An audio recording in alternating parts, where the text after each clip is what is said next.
আমাকে অনেকে বলেছে এটা একটা গ্ল্যামারাস ইন্ডাস্ট্রি, তুমি যদি এটা না করো তাহলে আসলে তোমাকে কেউ ওইভাবে ইয়ে করবে না। হেট্রেড কমেন্ট আসে যে এখনই ডিভোর্স হয়ে যাবে, 2 দিন দেখবো কতদিন সংসার যায়। ভালোবাসার মানুষটার সাথে যদি আপনার ওই বোঝাপড়া থাকে তাহলে সংসার একদম পানির মতো সহজ। Trust me. যে এতদিন আপু বিয়ে করছেন কবে, এখন আপু মামা হব কবে না?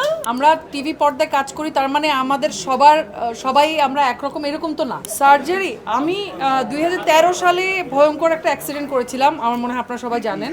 যে অ্যাক্সিডেন্টে আসলে আমার মুখের বাম পাশ পুরো থেতলে গিয়েছিল, আমার বাম হাত অনেক ইনজুর্ড হয়েছিল, আমার বাম হাতে স্টিলের প্লেট লাগানো আছে, এখনও 9টা স্ক্রু আছে, আমার মুখের বাম পাশটা খুব বেশি ক্ষতিগ্রস্ত হয়েছিল।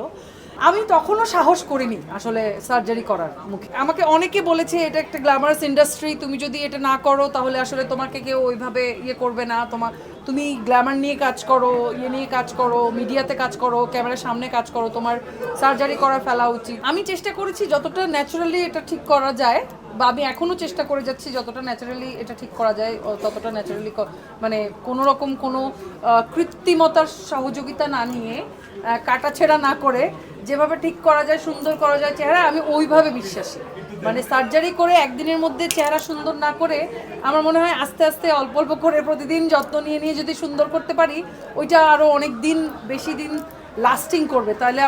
তাহলে মানে প্রতি বছর যেই টাকা পয়সা আমার সার্জারিতে যাবে, সেই টাকাটা যদি আমি আসলে নিজের যত্ন নেওয়ার জন্য, মানে হেলদি থাকার পিছনে ব্যয় করি, তাহলে মনে হয় ওটা বেশি দিন সাস্টেইন করবে বলে আমার মনে হয়। সংসার জীবন ভালো চলছে, বেশ ভালো চলছে। এবং এই প্রশ্নটা জানি না, এটার পিছনে অনেক, আপনারা যখন এই ভিডিওগুলো আপলোড দিবেন, এটার পিছনে অনেক এই কমেন্টের পিছনে অনেক কি বলে, মানে হেট্রেড কমেন্ট আসে যে এখনই ডিভোর্স হয়ে যাবে, 2 দিন দেখবো কতদিন সংসার যায়, ভিডিওটা ভাইরাল হয়। আমার খুবই ভালো লাগে সংসার, এবং আমার সংসার আলহামদুলিল্লাহ খুব ভালো যাচ্ছে।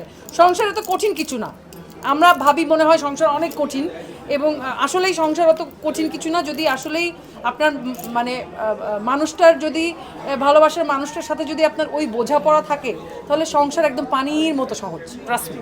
সব মানুষ তো আসলে সমান না। আমরা টিভি পর্দায় কাজ করি, তার মানে আমাদের সবাই আমরা একরকম এরকম তো না। তাহলে তো আমরা সবাই সুপারস্টার থাকতাম, তাই না? তো আসলে তো সেরকম না বিষয়টা। আমরা মানুষ হিসেবেও যেমন আলাদা, আমাদের মনস্তাত্ত্বিক জায়গাও আলাদা, আমাদের চিন্তা ভাবনার জায়গাও আলাদা, আমাদের চিন্তার জগৎ আলাদা, আমাদের ভাবনার জগৎ আলাদা। মানুষ হিসেবে আমরা সবাই আলাদা। সো সবার একজনের জীবনে যদি একটা ঝড় আসে, ওই ঝড়ের ভিতরে আমাদের সবাইকে নিয়ে ফেলা, এটা বাইরে থেকে জাজমেন্টটা করাটা খুব সহজ। ও আচ্ছা, এই যে এতদিন আপু বিয়ে করছেন কবে, এখন আপু মামা হব কবে না? হ্যাঁ, হবেন।